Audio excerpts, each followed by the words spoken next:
morning, I'm still reporting on the coup, but first a word from Cerule. Cerule is offering a March discount of 25% on all products for our viewers.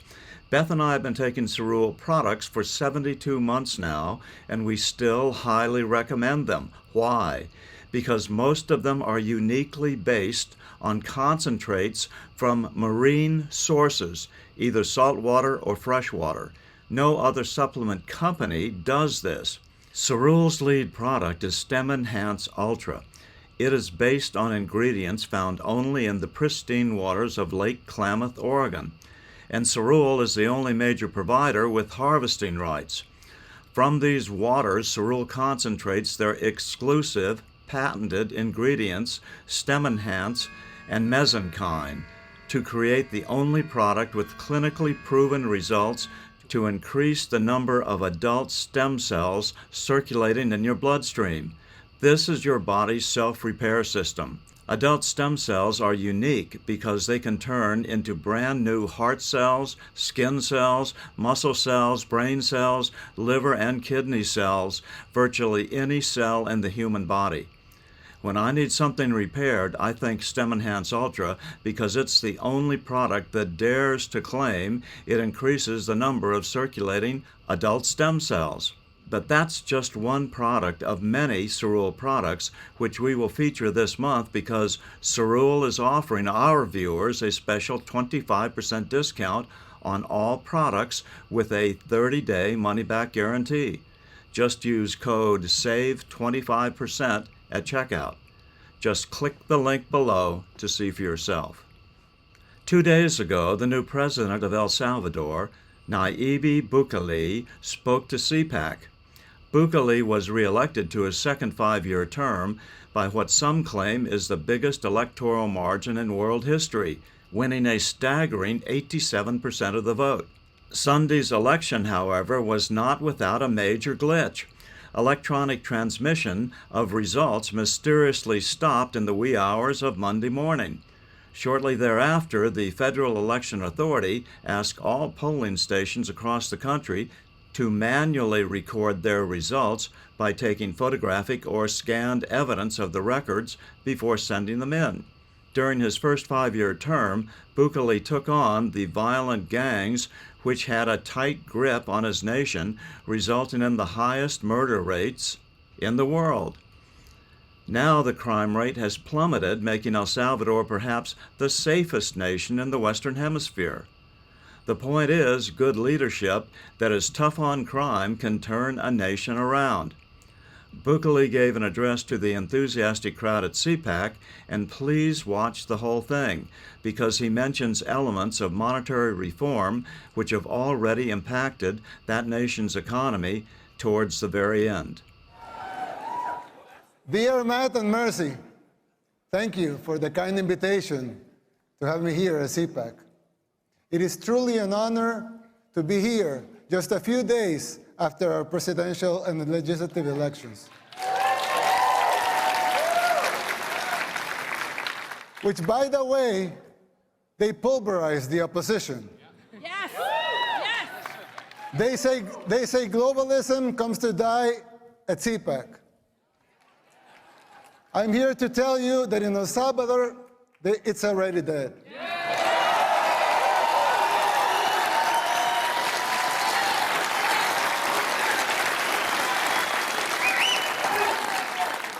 But if you want globalism to die here too, you must be willing to unapologetically fight against everything and everyone that stands for it. Fight for your freedoms. Fight for your rights. The next president of the United States must not only win an election, he must have the vision, the will, and the courage to do whatever it takes. And above all, he must be able to identify the underlying forces that will conspire against him. These dark forces are already taking over your country. You may not see it yet, but it's already happening. You don't see it as clearly because people are designed to see linear changes, not exponential ones. We don't always recognize how fast a problem can multiply and spiral out of control. The problem is much like the metaphor of the boiling frog. Once the water boils, it's already too late. People fail to see these things. It's our nature. Just like the frog, people become complacent, and they don't realize how bad things are getting until it's too late. While I know, of course, El Salvador is a lot smaller country, setting aside the differences, there's a similarity with what is happening here in the United States. We also had many apparently isolated problems in the 60s and the 70s, and we failed to realize as a country the severity of them until it became a civil war. By the time we reacted, it was already too late. We were already boiled like the frog. And it took us 50 years, 2 wars, 250,000 lives, and a third of our population displaced, and a near miracle to get our country back. And you.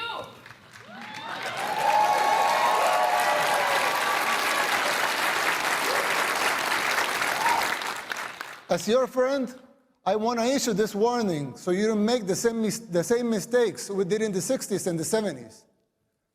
It is not easy to pull yourself back once you're in boiling water. In fact, all the experts said it was impossible.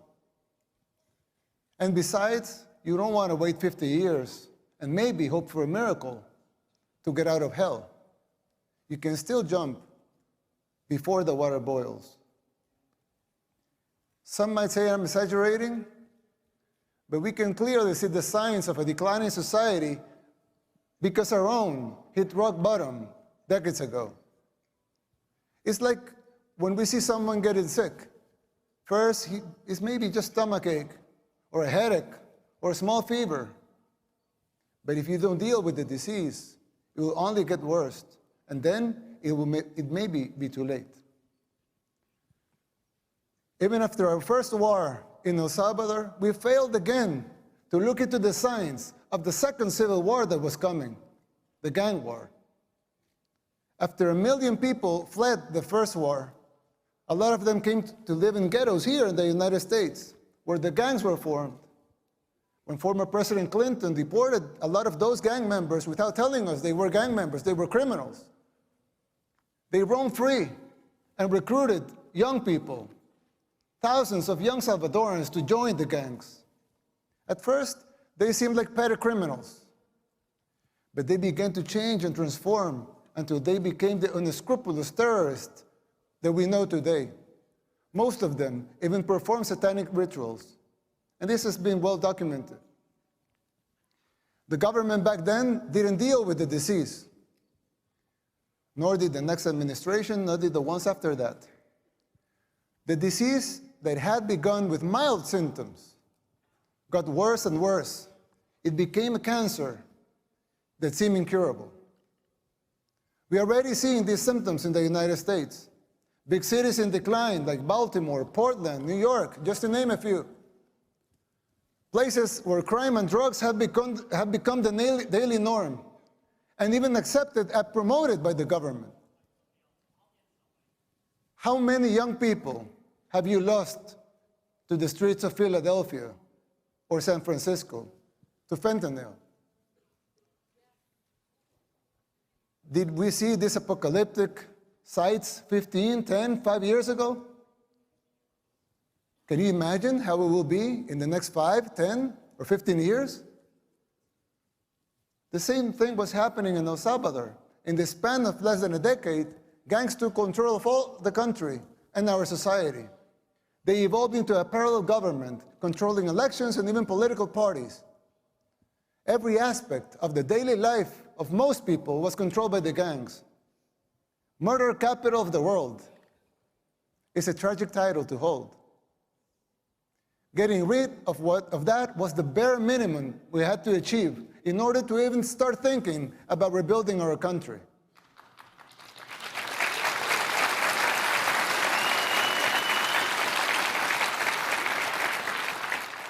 But jumping out of the water when it's already boiling is an almost impossible feat. You are not there yet. And believe me, you don't want to be. We did the unthinkable to cleanse our society. We arrested the terrorists, but we have to remove corrupt judges and corrupt attorneys and prosecutors.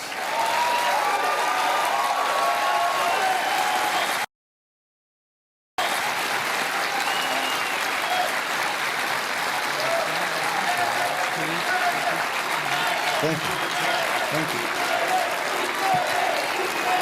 Thank you.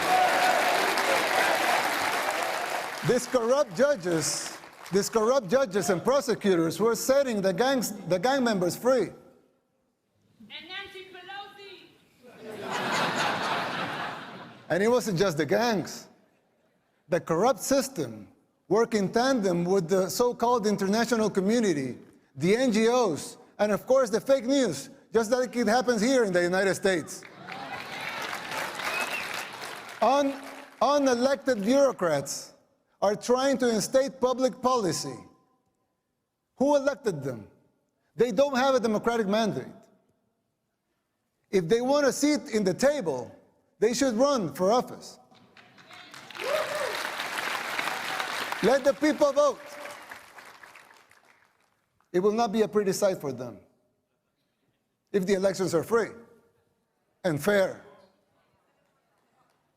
I mean, who elected Soros to dictate public policy and laws? Why does he feel entitled to impose his agenda? Let me tell you something. Soros and his cronies hit a brick wall in El Salvador.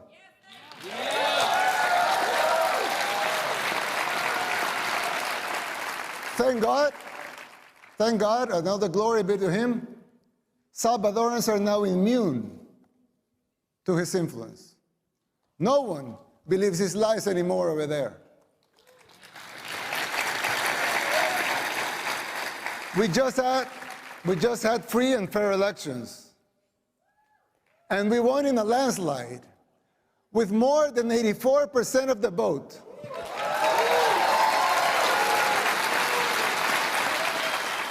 Let that sink in. More than 84% of the people voted to continue our policies. Our victory is unprecedented in the history and modern democracies in the world. They also gave us a supermajority in Congress, more than that, 54 seats out of 60.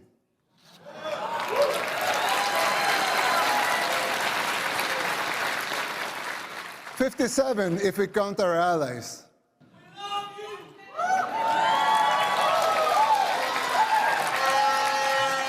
That's 95% of Congress. Let that also sink in. The people of El Salvador have woken up, and so can you. The global elites, they hate our success, and they fear yours.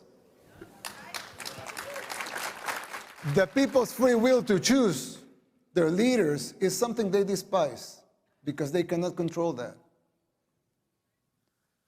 You have experienced this firsthand here in the United States. The global elites control the mainstream media, they finance campaigns, district attorneys, to mention a few. They abuse their powers.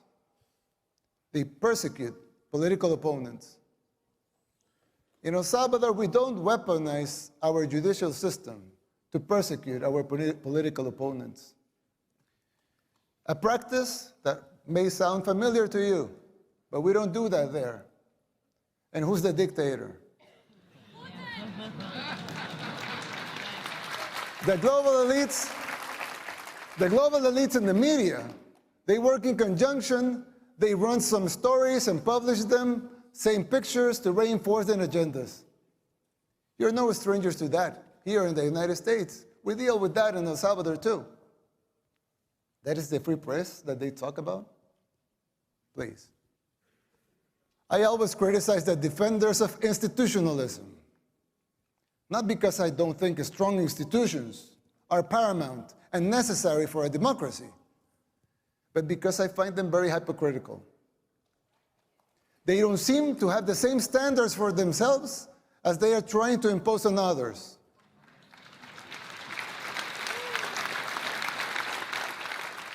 But there's yet another component that is more dangerous than a simple double standard.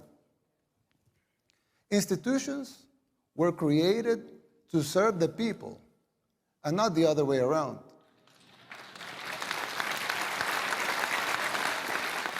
Somewhere along the way, those people forgot their fundamental purpose, which is more important than the institution itself.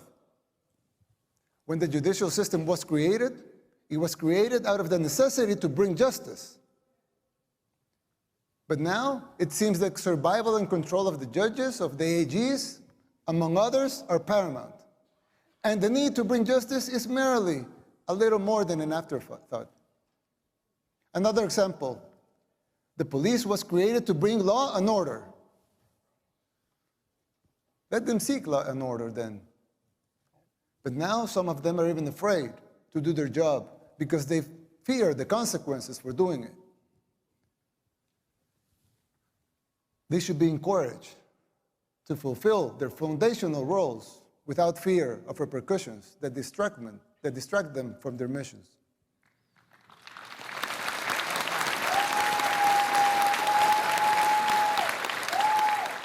If the police was created to bring law and order, let them bring law and order.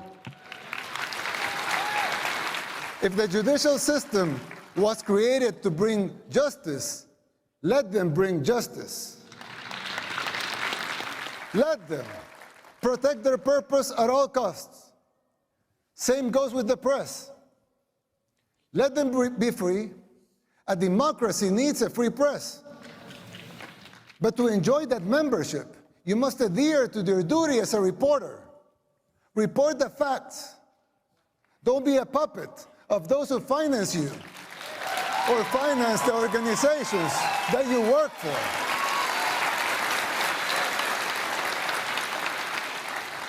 Your freedom of speech will always be protected. We believe in free speech. Everyone here believes in free speech. Your free speech will always be protected. But don't call yourself a journalist if you're just an activist.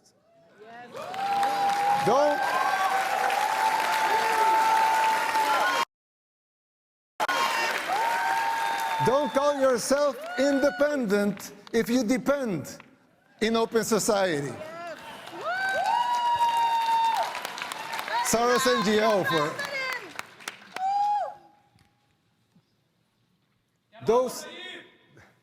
those sacred institutions have morphed away from the reason they were created. We should not defend those institutions for the sake of being institutions. Instead, we should defend the principles that created those institutions in the first place.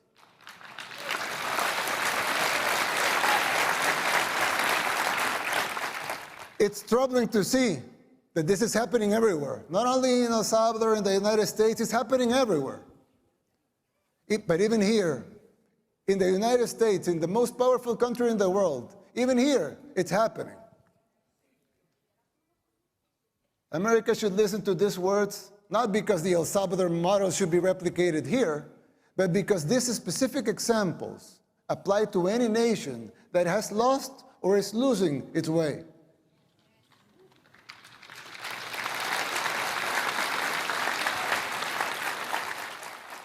Ask yourself why this is happening, who is supporting it, and whether it's by ignorance or by choice.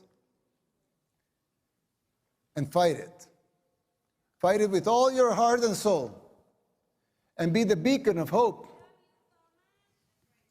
And be the beacon of hope that your founding fathers, with all their faults like every human being has, dreamt for your country.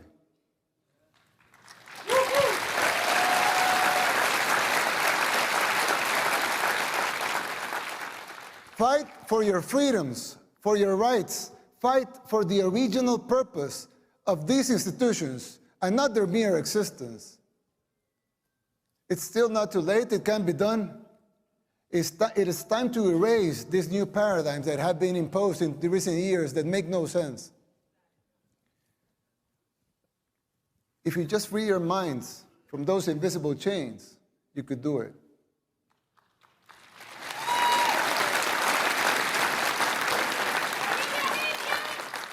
This shift is an extremely dangerous trend that undermines these institutions. Effectiveness and their credibility is at stake, both home and abroad. This is a warning from a friend. You should adhere to their foundational principles and purposes and denounce this new institutionalism. Now, you would think that's it, as it wasn't enough, right? But unfortunately, there's more. There are other symptoms that are even more difficult to diagnose. For instance, the financial situation of the United States. When I talk to my conservative friends right here, they always tell me that the problem is high taxes. But they're wrong. Of course, high taxes are extremely high here in the United States. I give you that. You're right in that. But that's not the real problem. The real problem is not the high taxes themselves, but the fact that they are not even really funding the government. Not even those high taxes, higher than a lot of places in the world, not even those taxes are really funding the government. So who's financing the government? Government is financed by treasury bonds, paper. And who buys the treasury bonds? Mostly the Fed. And how does the Fed buy them? By printing money. But what backing does the Fed have for that money being printed? The treasury bonds themselves. So basically, you finance the government by printing money out of thin air. Someone could ask, well, so if the government can print the limited amounts of money out of thin air, why do they collect taxes?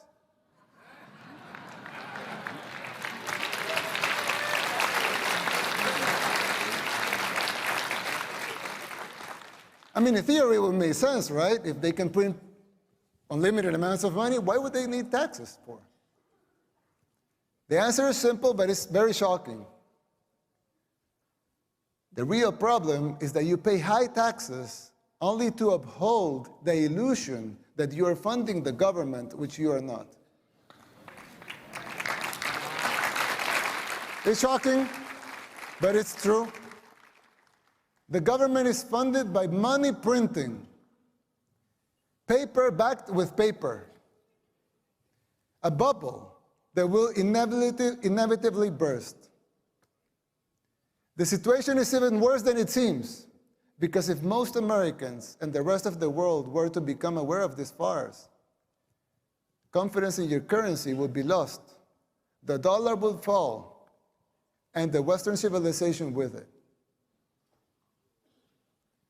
If the next president of the United States doesn't make the necessary policies and structural changes, sooner or later that bubble will burst. There's still time. You don't have to make the same mistakes we did in the 60s and the 70s. You can still jump before the water boils. Winning the election isn't enough to solve these problems. They will not simply go away as a consequence of an electoral result. It would take a total re-engineering of the government, top to bottom. It will entail making difficult decisions, like the ones we made in El Salvador since 2019, and they're already paying off. It will be hard. The system will push back, but you have the right to determine your own fate.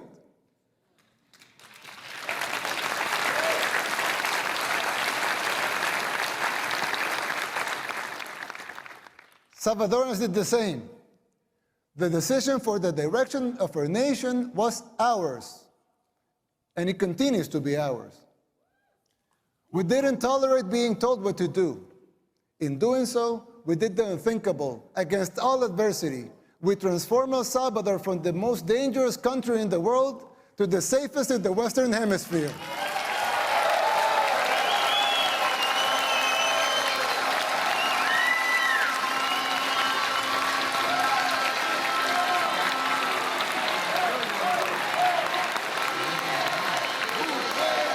Thank you.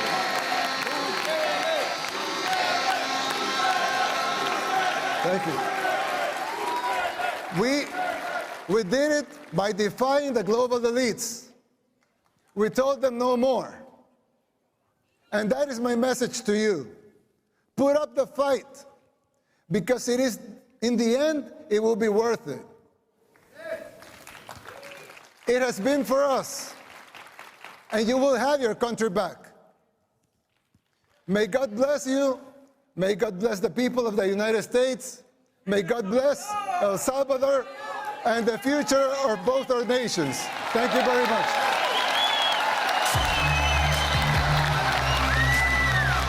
I'm still reporting from just outside the one-time world citadel of freedom. Good day.